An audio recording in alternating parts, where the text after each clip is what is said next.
प्रतापगढ़ के सम्मानित जनता जनार्दन को प्रणाम करते हुए मैं विश्वनाथगंज के विधायक डॉक्टर आर के वर्मा द्वारा सामाजिक ताने बाने को बिखेरने की जो एक चेष्टा की गई है उसके संदर्भ में, उस कथन के संदर्भ में मैं अपना एक अभिकथन प्रस्तुत करता हूं।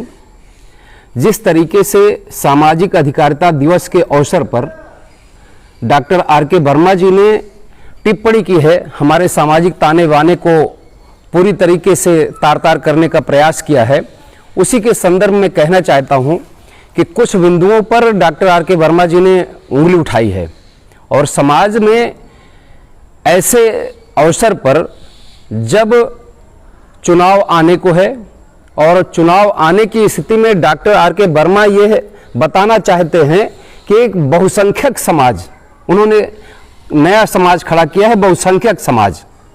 अभी तक हमने देश में अल्पसंख्यक सुना और अल्पसंख्यक के बाद जो कुछ बचता था वो पूरा भारत था। ये माना जाता था कि अल्पसंख्यक एक उस समाज को बनाया गया है जिसकी संख्या कम है। आज डॉक्टर आर के वर्मा जी ने कहा कि एक बहुसंख्यक समाज का प्रतिनिधित्व करते हैं। मैं आश्चर्यचकित हूं। उन्होंने कहा कि वो बड़े द्रवित हो गए, बहुत ही दुखी हो गए जब उनसे किसी एक नौजवान ने कांवड़ यात्रा निकाले जाने के लिए उनसे प्रशासनिक सहायता मांगी। डॉक्टर आर के वर्मा जी के इस कथन का और ऐसे शब्दों को सुन करके मैं बहुत ही शर्मिंदगी महसूस कर रहा हूं।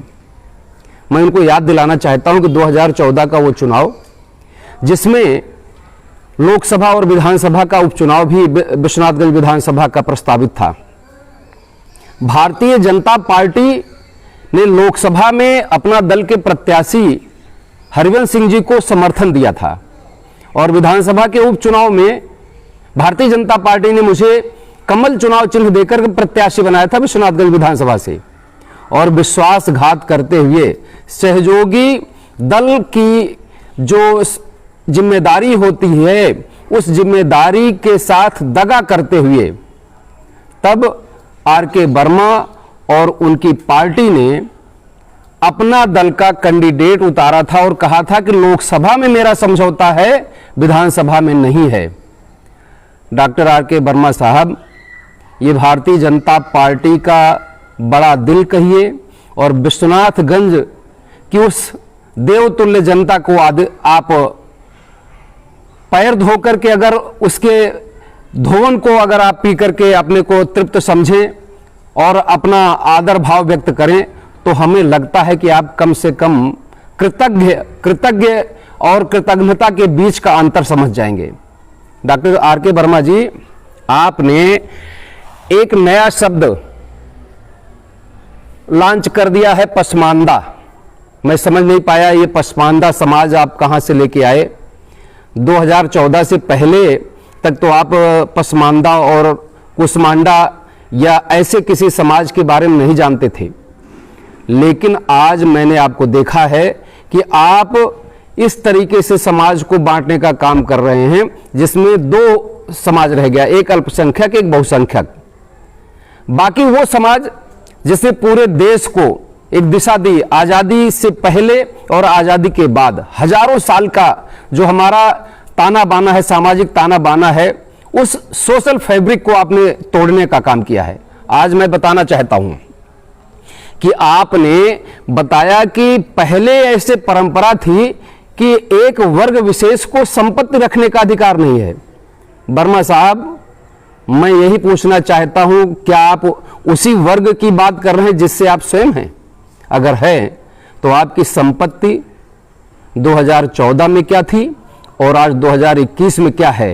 यह संपत्ति रखने का अधिकार आपको दिया है तो भारतीय संविधान ने, भारतीय कानून ने, भारतीय समाज ने। और जिस समाज की आप आज आलोचना कर रहे हैं, मैं पूछना चाहता हूं, जिस समाज का प्रतिनिधित्व आप करते हैं, 7 साल के विधायक के कार्यकाल में कितने नौजवानों को आपने नौकरी दी, कितने नौजवानों को आपने व्यवसाय में लगाया? एक बात मैं आपको बहुत बढ़िया तरीके से याद दिलाना चाहता हूं। जब आप विधायक चुने गए थे तो आप अपना दल के एक प्रत्याशी के तौर पर, लेकिन आपने सबसे पहले उसी डाल को काटने का काम किया, जिस डाल पर आप बैठ करके विधानसभा में गए थे। मुझे याद है बहन अनुप्रिया पटेल जी और उनके परिजनों के बीच जो विष वमन करने का काम आपने किया, मां को बेटी से अलग करने का काम किया, आपने परिवार को बिखेरने का काम किया, और अपना दल जिसके बैनर पर आप जीत करके आए थे, विश्वनाथगंज की देवतुल्य जनता ने जिस तरीके से आपको कमल चुनाव चिन्ह को दरकिनार करते हुए आपको विजयी बनाया था, लगभग 92,000 मतों की आपको उपलब्धि हुई थी।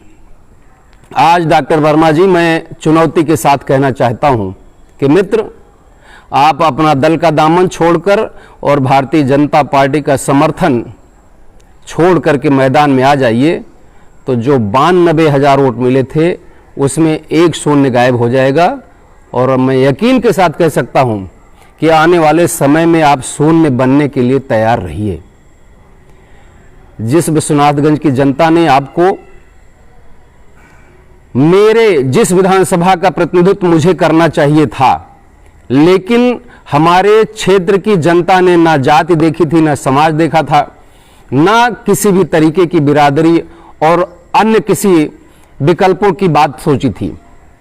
वहां की जनता ने, वो चाहे जिस समाज से आप घृणा करते हैं, सवर्ण समाज जिसको आप कहते हैं, आप जिनको मनुस्मृति वाला समाज कहते हैं, जिनको आप ये बताते हैं कि मनु संहिता के आधार पर उनका उत्पीड़न आप और किसी समाज का हुआ, उस समाज ने आपको कंधों पर बैठा करके आपको विधानसभा तक भेजने का काम किया था। लेकिन आज आपने अपने आचरण से सिद्ध कर दिया कि एक संस्कृत में श्लोक कहा गया था, जिसको हम लोग सुनते हैं और पढ़ते हैं और संस्कारों की बात करते हैं। जन्मना जायते शूद्रः संस्कारात् द्विजोच्यते। जन्म से हर व्यक्ति एक शूद्र के रूप में जन्म लेता है, लेकिन उसके संस्कार, उसका आचरण, उसका काम, उसकी उपलब्धियां और देवी देवताओं, समाज, सबको कहीं ना कहीं सम्मान दे करके अच्छा काम करता है, तो उसकी महत्ता समाज में एक ऐसे अग्रणी व्यक्ति के रूप में होने लगती है जो आदरणीय हो जाता है, वरेण्य हो जाता है।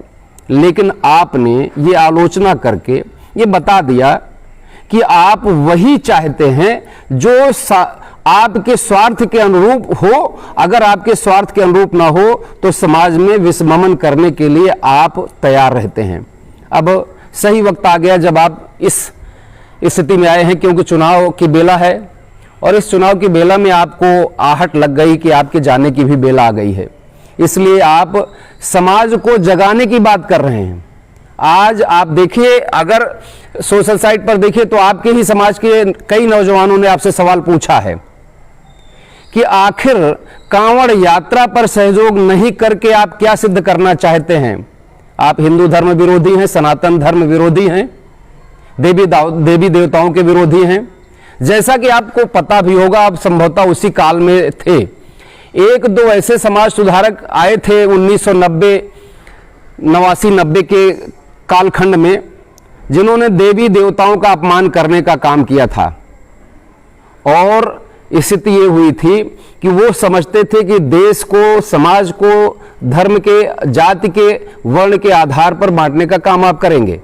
लेकिन सच्चाई ये थी मित्र, वो लोग जिन्होंने ताने बाने को तार तार करने का काम किया था, आज वो समाज में कहीं पर नहीं है। इतिहास और भूगोल दोनों में उनको जगह नहीं मिली है। आज आपसे मैं कहना चाहता हूं कि आप कहते थे कि जब बहू बेटियों की शादी होती थी तो डोली कहीं पर किसी विशेष जगह पर जाती थी। आपको शायद नहीं पता है, आपका ज्ञान अधूरा है। मैं ये बताना चाहता हूं कि जब शादी होती थी बहन बेटियों की तो पूरे समाज के सहयोग से, और उस वक्त समाज के वे संपन्न व्यक्ति जिनके पास भगवान की कृपा से, उनके यत्न से संपन्नता होती थी, गरीब परिवारों की बहन बेटियों की शादी में सहयोग करते थे और उस खुशी में, उस आह्लादित क्षण में लोग अपनी बेटियों को आशीर्वाद के लिए वहां पर भेजते थे कि वो हमारे समाज के बड़े और आदरणीय व्यक्ति हैं, वहां से आशीर्वाद लेकर के अपना सुखद वैवाहिक जीवन और पारिवारिक जीवन में अवतरण का जो अवसर है उसको वो खुशी खुशी स्वीकार करेंगे। वो आशीर्वाद के लिए जाते थे, लेकिन आपने वो उस घटना को इस तरीके से दिखाया ऐसे लगता है कि कोई अत्याचार किया जाता था। मित्र, हम आपको ये बताना चाहते हैं, धार्मिक छद्म राष्ट्रवाद, धार्मिक कट्टरता, धार्मिक चाशनी और छद्म राष्ट्रवाद, ना जाने कौन कौन से हिंदी के शब्दों के साथ आपने अभी अन्याय कर दिया। कहीं पर विभत्स से नहीं बोल पाते हैं आप, छद्म नहीं बोल पाते हैं और राष्ट्रवाद और धार्मिक चाशनी की बातें करते हैं। मैं आपको बताना चाहता हूं कि राष्ट्रवाद किसी नकली और कायर व्यक्ति की आत्मा में प्रवेश नहीं कर सकता है। जैसे कि आपको 7 साल तक ना तो धार्मिक कट्टरता की चाशनी याद आई, ना छद्म राष्ट्रवाद याद आया, लेकिन आपने सामाजिक अधिकारिता दिवस, सामाजिक न्याय दिवस के अवसर पर एक काम जरूर किया आपने कि एक नौजवानों की एक बहुत बड़ी खेप को दिग्भ्रमित करने का प्रयास किया। लेकिन मैं देख रहा हूं कि आपकी बातों से सहमत होने वालों की संख्या 1% या 1.5% है। आप आज की तारीख में हमको अवगत कराएं। हम लोग जवाब चाहते हैं, प्रतापगढ़ की जनता जवाब चाहती है कि आखिर आपने अब तक कितने लोगों को नौकरी दिलवाई, कितने अपने ही वर्ग के, अपने समाज के कितने लोगों को आपने रोजगार दिलवाया, आपने कितनी बहन बेटियों, गरीब बहन बेटियों की शादी, मान लीजिए अन्य समाज के लोग छोड़ दीजिए, आपने अपने बहुसंख्यक समाज, और अभी आपने जो नया शब्द गढ़ा है पसमानदा, मैं पूछना चाहता हूं आपने उन गरीब परिवारों के लिए उनकी बहन बेटियों की शादी में क्या योगदान किया। आपको एक बात और बढ़िया याद दिलाता हूं, आप जिस वर्ग की आलोचना कर रहे हैं उसी वर्ग के लोगों को आगे दाएं बाएं लेकर के चल करके डॉक्टर साहब विधायक निधि में कहां से आपकी आमदनी हो जाए विधि खोजते हैं। मैं आपको बताना चाहता हूं कि आज आपके ये 7 अगस्त से लेकर अब तक के जो शब्द आपने बोले हैं, उस समाज के लोग जो आपके साथ दाएं बाएं खड़े रहकर चल करके समाज में आपको मजबूती दे रहे थे, निश्चित तौर पर उनकी आत्मा अगर उनको झकझोरेगी और उनकी अंतरात्मा उनको ये बार बार बताएगी कि ऐसे आदमी के साथ वो अब तक थे जो आदमी घृणा करता है उस समाज से, वो जिस समाज ने उसको मजबूती दी। आज मैं कहना चाहता हूं, आप संपत्ति की बात करते हैं, निश्चित तौर पर मैं सहमत हूं, आपकी संपत्तियों की भी जांच होनी चाहिए। 2014 से लेकर के 2021 तक आपके द्वारा संपत्तियों की जांच भी, अर्जित की गई संपत्तियों की भी जांच होनी चाहिए। आपने राष्ट्रवाद पर उंगली उठाई है, आपके कृत्यों की जांच होनी चाहिए।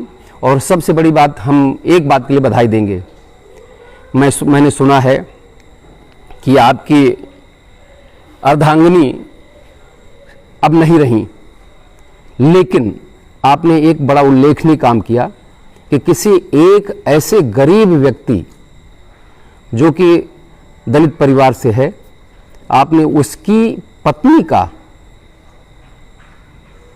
स्वागत आपने अपने घर में कर दिया और वहां पर ला करके आपने एक ऐसा काम किया जिससे वो एक व्यक्ति लोगों के दरवाजे पर दर दर भटक रहा है ये कहते हुए कि डॉक्टर साहब ने मेरी पत्नी को अपने यहां रख लिया है और आज मैं बार बार इनसे चिरोरी विनती करता हूं लेकिन वो वापस करने को नहीं तैयार हैं। मैं पूछना चाहता हूं कि आखिर मलाका के रहने वाले उस परिवार के साथ आपने कौन सा न्याय किया, इसका जवाब चाहिए। आप कहते हैं कि ये अत्याचारी और अन्यायी परिवार है, आप बता दीजिए आपने क्या किया। एक असहाय परिवार, और आज आप स्वयं कह रहे हैं कि हम उस वर्ग को जगाने का काम कर रहे हैं जो वर्ग सोया हुआ है। डॉक्टर साहब, मैं आपको बधाई देता हूं, लेकिन एक बात के लिए आप इस बात को तैयार रहिएगा कि जिस तरीके से विश्वनाथगंज की जनता ने आपको सर पर बैठाया था, आप पर अपना भरोसा किया था, विकास के लिए आपकी तरफ गंज की जनता इंतजार कर रही थी। डॉक्टर साहब, जब आपने संपत्तियों की बात कही है, आपने बताया कि एक वर्ग को संपत्तियां रखने का अधिकार नहीं था, तो मैं आज आपसे कहना चाहता हूं कि इतना ईमानदारी से आप बताने का प्रयत्न करें कि आखिर आपको अभी तक अभिव्यक्ति के लिए या संपत्ति रखने के लिए किसी भी तरीके से कानूनी कोई अड़चन दी गई हो तो बताएं। एक बात मैं देख रहा था आपकी भाषा, आपके कथन में, आपने 1813 से लेकर 1835 तक अंग्रेजों द्वारा लाए गए कानूनों की वकालत इतनी मजबूती से आपने की है कि लगता नहीं है कि आप जो है भारतीय हैं।